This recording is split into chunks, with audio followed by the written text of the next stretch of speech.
इनके चरणों में अपने भाव अर्पित करने लगा। तो अगर सद्गुरुदेव की कृपा न होती तो शायद हम इस कथा रस का आनंद न ले पाते।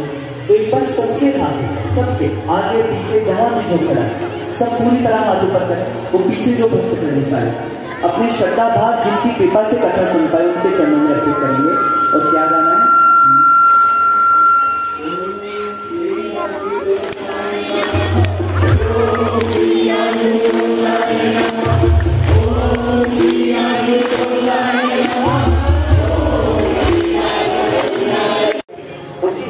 दोस्तों विनायक ने कहा, माता जी आप मुझसे इतना प्रेम कर रही हैं, मुझे इतना प्रेम दे रही हैं, मेरा हृदय की एक इच्छा है।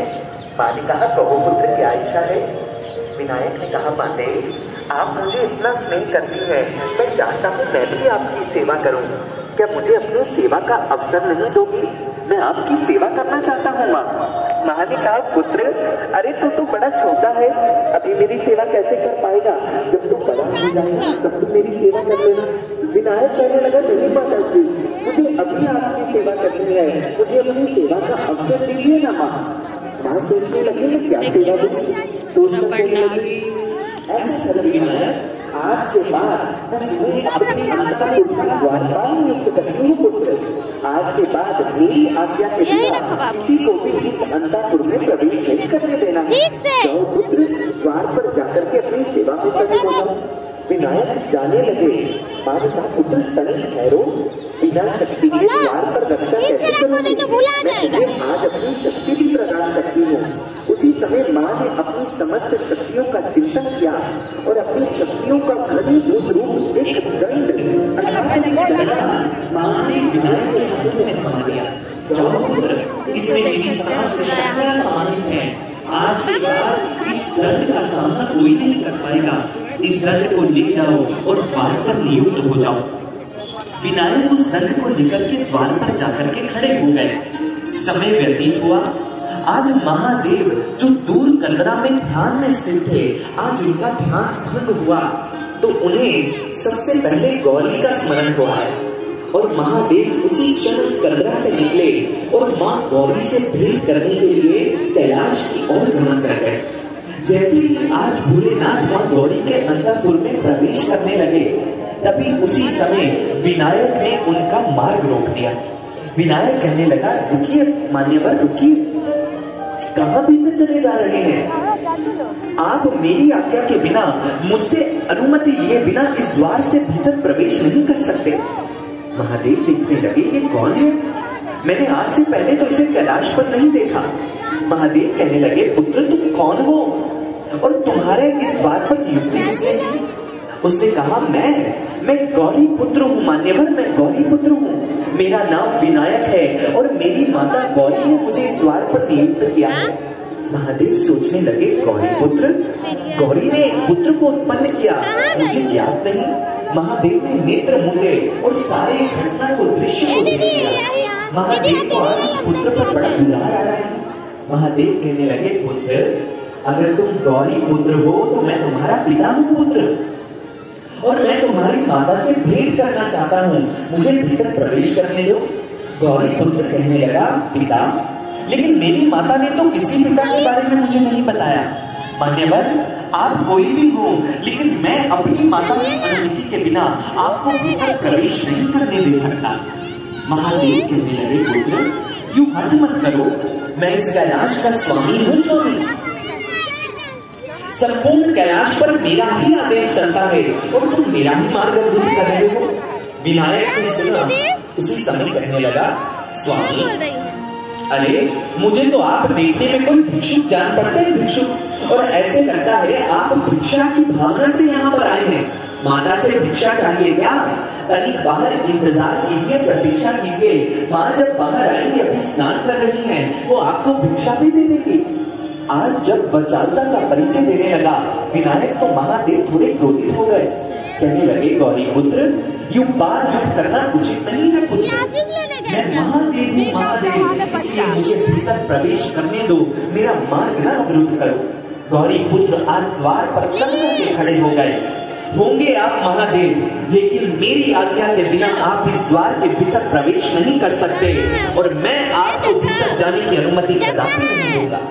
जैसे ही महादेव का स्वर पूरे कैलाश पर गूंजा, सारे गण वहां पर एकत्रित हो गए। उसी समय महादेव ने कहा, नंदी, भृंगी, जाओ, इस बालक का लगता है अपनी शक्ति पर मान हो गया है, इसकी मति को ठिकाने पर लगाओ, इसे समझाओ हम कौन है। और ये कहकर महादेव चले गए। नंदी भृंगी आज आगे आए, कहने लगे, पुत्र, कदाचित तुम्हें ज्ञान नहीं है, जिनका अपमान तुम बार बार कर रहे हो वो साक्षात देवादिदेव महादेव हैं। इसलिए ये व्यर्थ का हट छोड़ो और चले जाओ, हट जाओ इस मार्ग से। नंदी की बात विनायक ने जैसे ही सुनी, आज विनायक क्रोध में आ गए। कहने लगे, आप होते कौन है मुझे आदेश देने वाले? कैलाश पर आपका आदेश चलता होगा, लेकिन मेरी माता के भवन में मेरा आदेश चलता है, इसलिए चले जाइए यहाँ से, व्यर्थ में आकर के प्रलाप मत कीजिए। नंदी ने भृंगी की ओर देखा, कहने लगे, लगता है इस बालक को अपनी शक्ति पर अभिमान हो चला है। उसी समय नंदी आए और जैसे ही नंदी उस बालक पर प्रहार करने लगे, बालक ने अपना शक्ति दंड आगे कर दिया, क्योंकि उसने माता की शक्ति समानी थी। नंदी उसका सामना न कर सके और नंदी पर उस बालक ने जोर से उस दंड से प्रहार किया। नंदी दूर जाकर के गिर गई। भृंगी ने देखा तो भृंगी उसी समय आकर के जैसे ही पांव से उस बालक को पकड़कर गिराने लगे, उस बालक ने अपने पांव को जोर से झटका और भृंगी दूर जाकर के गिरे। उसी समय नंदी भृंगी ने वीरभद्र को बुला लिया। वीरभद्र आज अपनी पूरी शक्तियों के साथ उस विनायक पर जब प्रहार करने लगे तो विनायक ने आज उस शक्ति दंड से वीरभद्र को भी आहत कर दिया। सारे गण शत विक्षत हुए महादेव के पास पहुंच गए। त्राही मां महादेव, त्राही मां।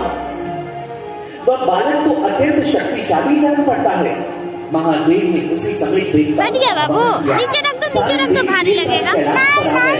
महादेव ने कहा, जाइए, जाकर के उस बालक की शक्ति का दंड उसे दीजिए, उस उद्दंडता का दंड उसे दीजिए।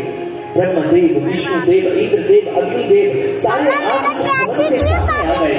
कहने लगे, पुत्र, हम तुम्हें बालक समझ करके तुम्हारी गलतियों को क्षमा कर रहे हैं, लेकिन लगता है तुम्हारी बुद्धि में मन, अभिमान का मन आ गया है। अभी हम तुम्हें बताए देते हैं हम कितने शक्तिशाली हैं। इंद्रदेव ने उसी समय अपने वज्र का प्रहार विनायक पर कर दिया। विनायक ने अपना शक्तिवत चला दिया और आज इंद्र का वज्र भी निस्तेज हो गया।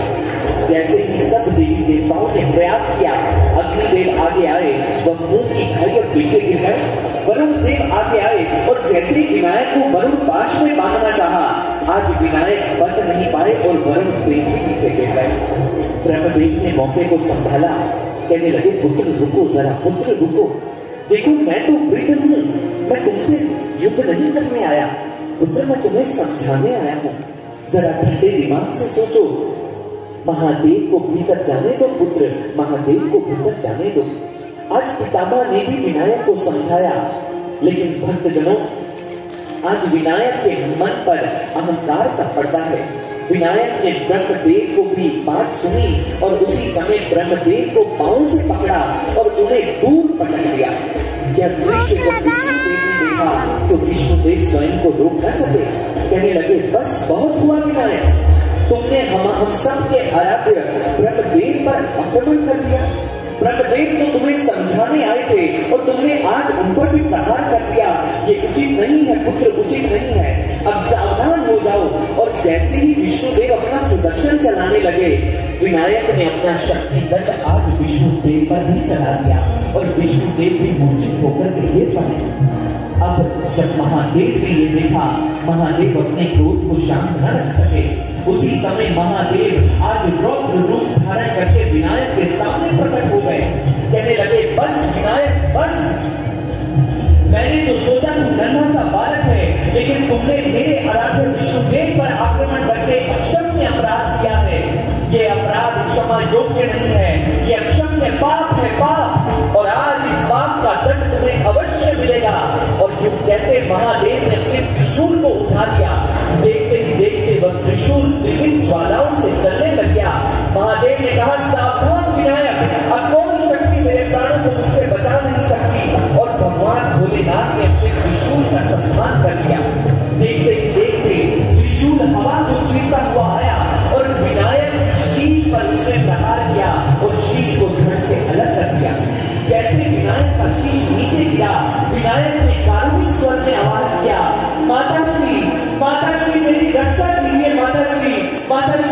रक्षा कीजिए। और इसी के साथ विनायक मृत्यु को प्राप्त हो गए। यह आवाज भीतर माँ गौरी ने सुनी। एकदम से माँ विवल उठी। अरे अरे, ये तो मेरे पुत्र की आवाज है। कहीं मेरा विनायक संकट में तो नहीं। माँ भागी भागी बाहर आई। सामने विनायक का मृतक शरीर पड़ा था और कटा हुआ शीश नीचे गिरा पड़ा था। माँ ने देखा सारे देवी देवता खड़े हैं और विनायक का शीश कटा पड़ा है। माँ के अंदर की ममता छलक पड़ी, आंखों में अश्रु आ गए। कौन है जिसने इस माँ की ममता की हत्या की है आज? कौन है जिसे मेरी ममता नहीं देखी गई? अरे मैं तो पहले ही अपनी आज के बाद तुम्हारा मेरे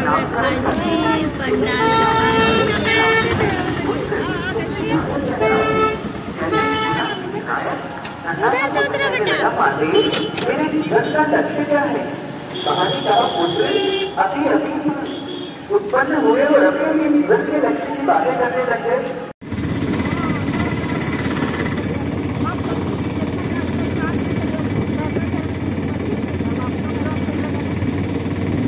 दीदी नहीं थी रे, वो पर्मिला दीदी की पोती की चादर तो दीदी थी। हाँ चादर दीदी है जो एक ही थी। स्वेटर बेड सिक्की पूछो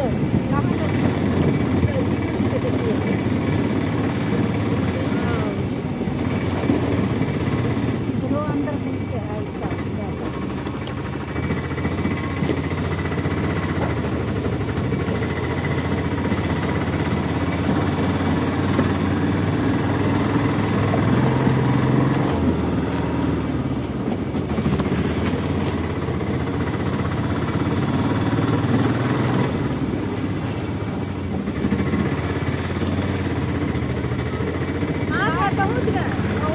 अरे पहुंचने वाले हैं।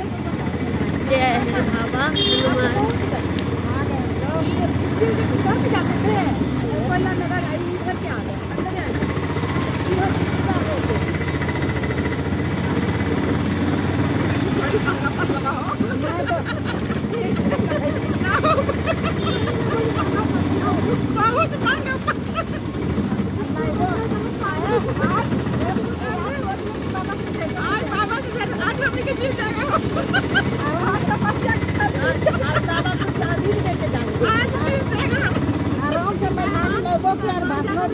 देखो अब हो गया, अब रोड अच्छा आ गया।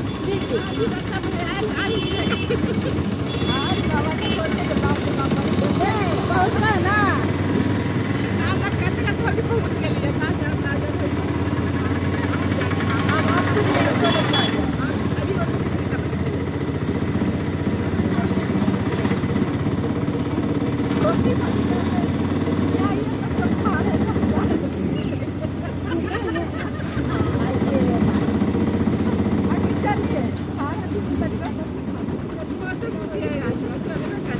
हम लोग खता बैठा थे ना ऊपर, तो हम लोग ऊपर पे बैठा थे, हम खा रहे थे, खा उल गए ऊपर पर।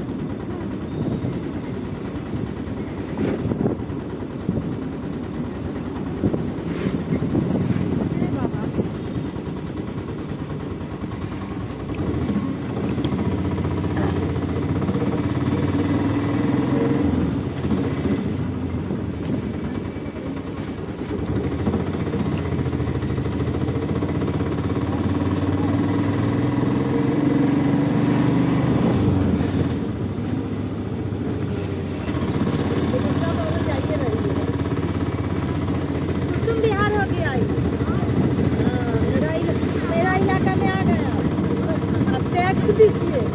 मेरा इलाका में आ गया, अब टैक्स दीजिए भाई। मेरा नाम कुसुम है, बिहार है। टैक्स दे दो भाई।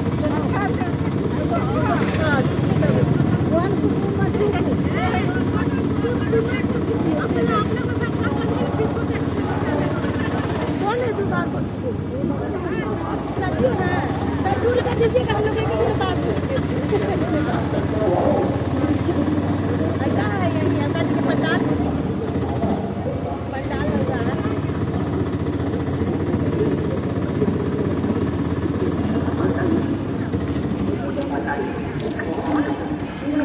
रहा है।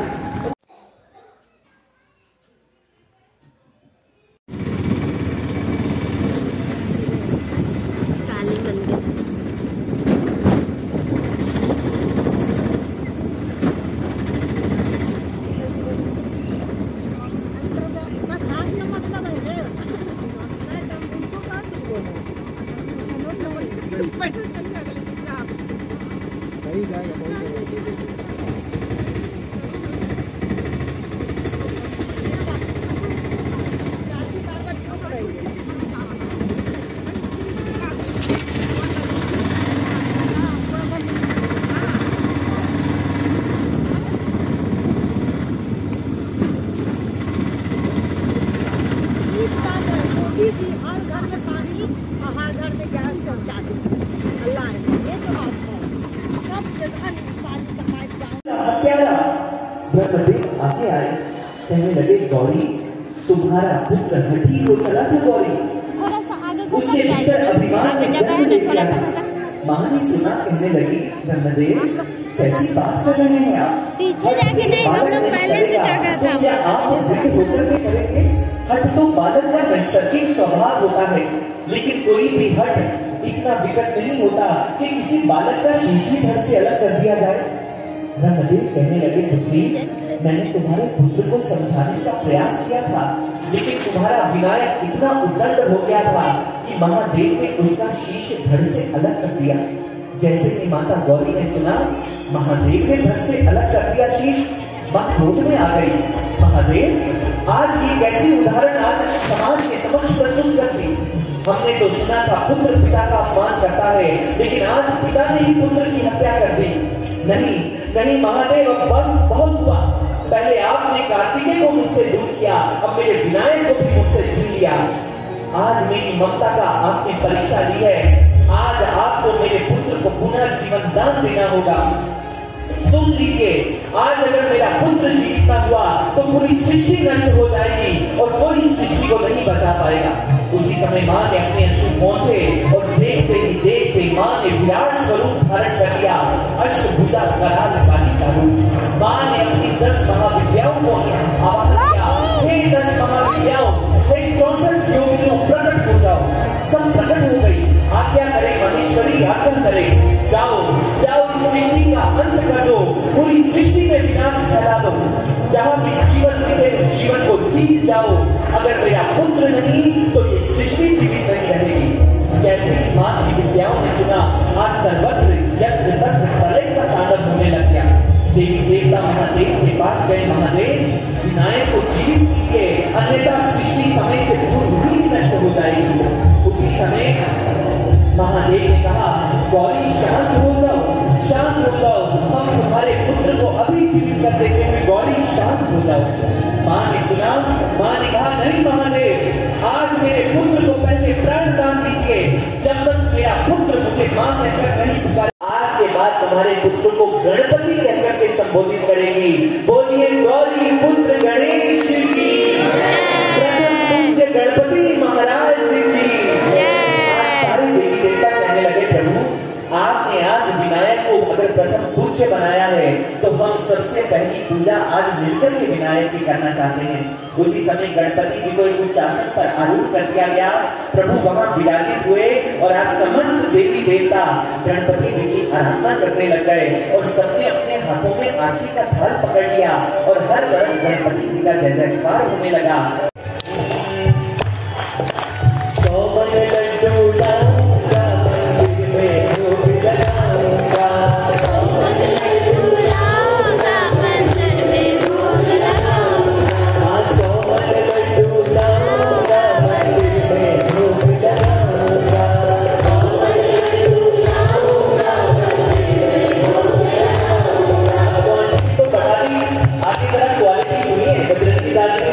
क्वालिटी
डाल दिए।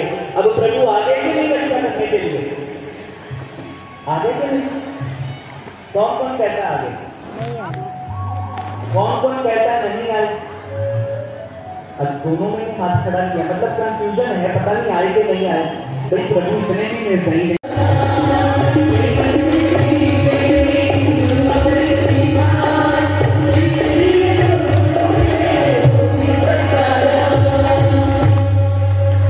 इसलिए भक्तजनों, आप कहेंगे गुरु के पास जाना है तो क्या अब तक हमने जो पूजा पाठ किया वो सब व्यर्थ चला गया? तो आए इस प्रश्न का उत्तर रामकृष्ण जी के जीवन से सीख लेते हैं। रामकृष्ण परमहंस जी जो विवेकानंद जी के गुरु थे, कहते हैं वह माँ काली के, दक्षिणेश्वर माता काली के परम उपासक थे और भक्तजनों को हमारी तरह भक्ति नहीं करते थे। वो साक्षात माँ काली की मूर्त से माँ कालिका को प्रकट कर लेते थे, फिर उनसे बातें किया करते थे। इतनी प्रगाढ़ भक्ति थी उनकी। एक दिन रामकृष्ण परमहंस अपने घर पर बैठे थे, किसी ने दरवाजा खटखटाया, उन्होंने द्वार खोला।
से लड्डू?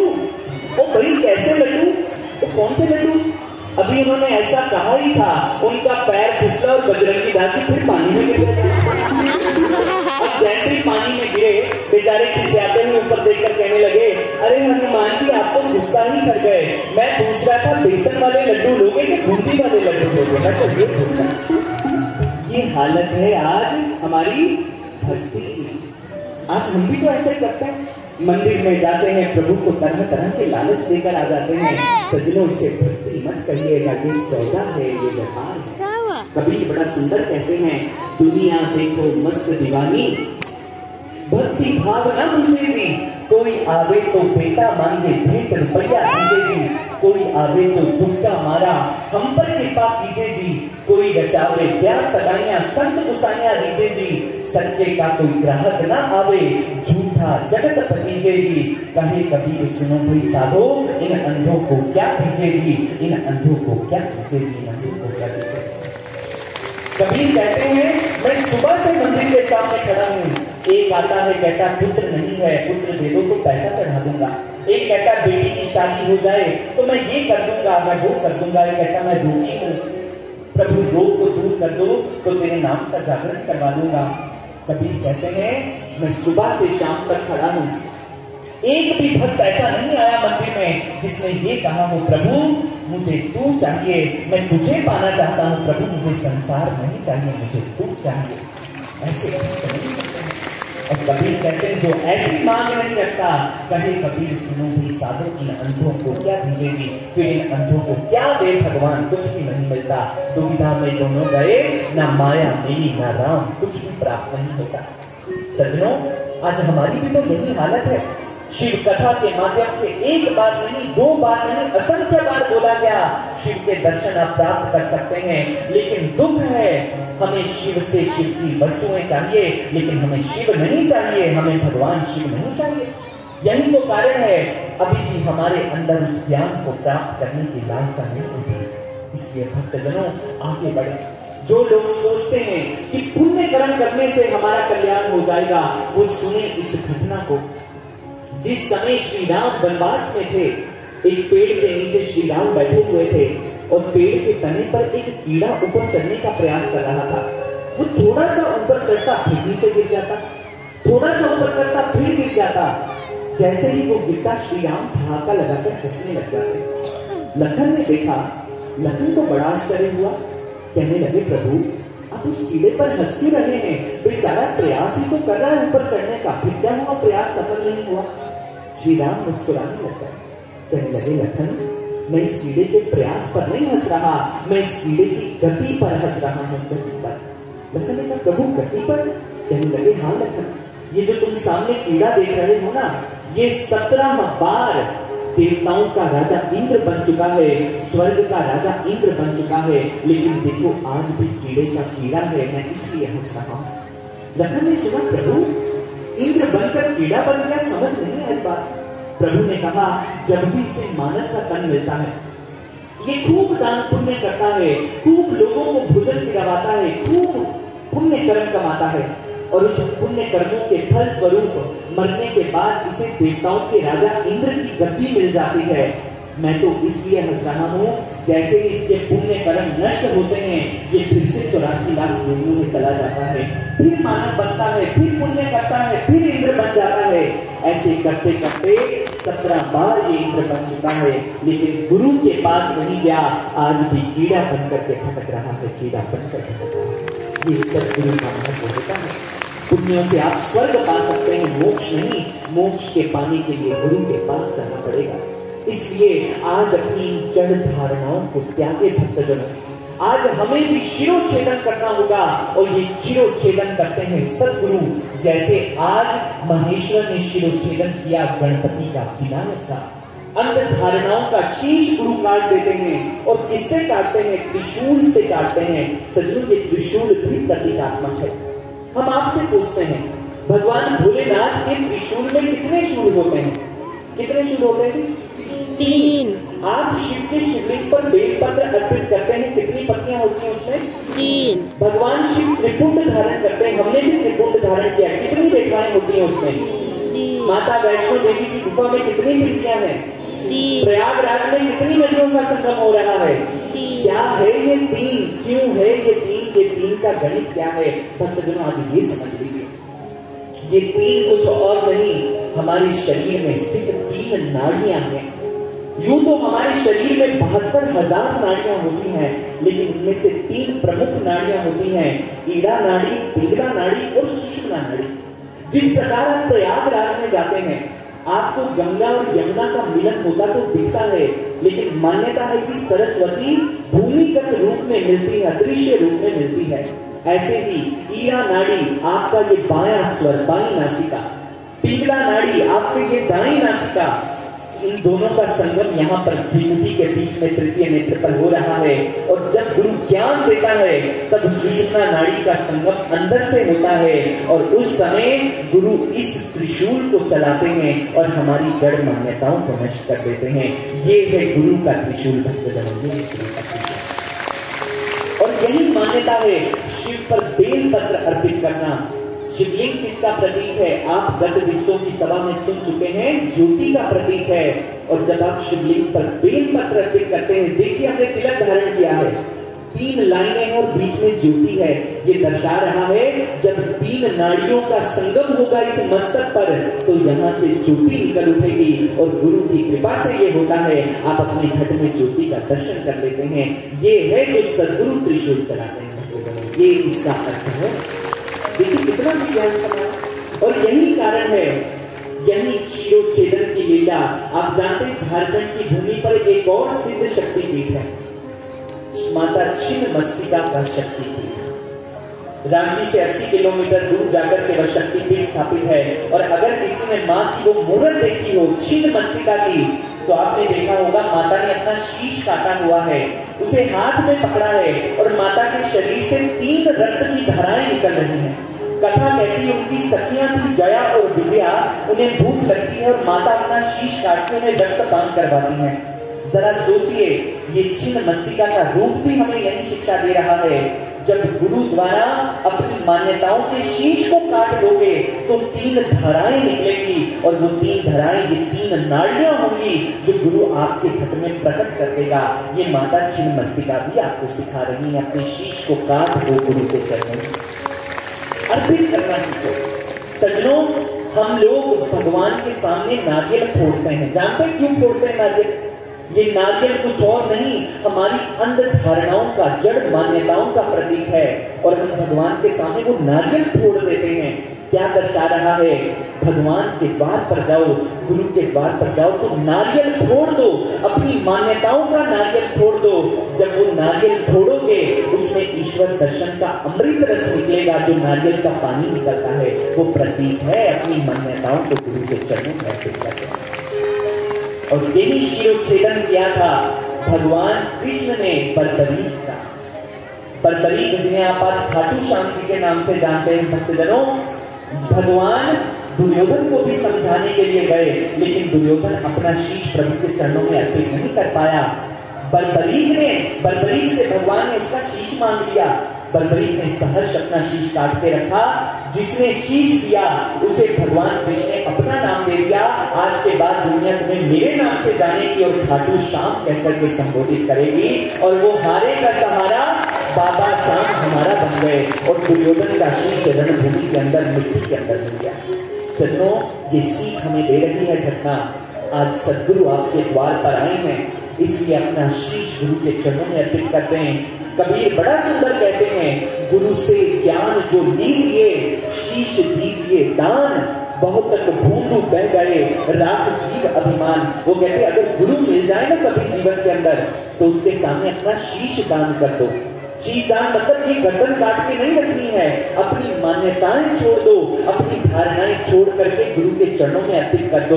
क्योंकि जो अपनी धारणाओं में बंधे रहते हैं वो भूंदू कहलाते हैं, और संसार से, संसार सागर से कभी कर नहीं पाते। और ऐसे भक्त अगर जीवन में ऐसा सद्गुरु आए भक्तजनों, हमारे संत कहते हैं समझिए बड़ा सस्ता सौदा कर लिया। कबीर कहते हैं ये तन विष की बेलड़ी, गुरु अमृत की खान, शीश दिए जो गुरु मिले तो भी सस्ता जान, तो भी सस्ता जान। अगर शीश देकर गुरु मिल जाता है तो समझिए बड़ा सस्ता सौदा कर लिया। और आज ये सौदा करवाने के लिए हम आए हैं आपके पास। एक तरफ भगवान शिव हैं, आज विनायक की तरह आपके द्वार पर भुजाएं फैला करके खड़े हैं। मुझे भीतर आने दो, मैं तुम्हारे घट में प्रकट होना चाहता हूँ।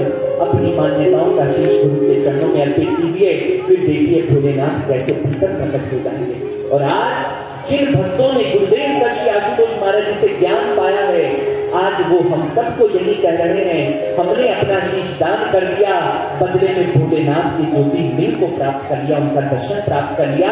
आप भी शीश दान करो तो गुरु मिल जाएंगे, भगवान मिल जाएंगे। और वो भक्त आज क्या कह रहे हैं, सौभाग्य हमारा पूर्ण सद्गुरु पाया है, जिसने भीतर प्रभु का दर्शन कराया है। ये तन विष्णु बेलड़ी गुरु अमृत की खान, सीख दिए जो गुरु मिले तो भी सस्ता जान, तो भी सस्ता जान।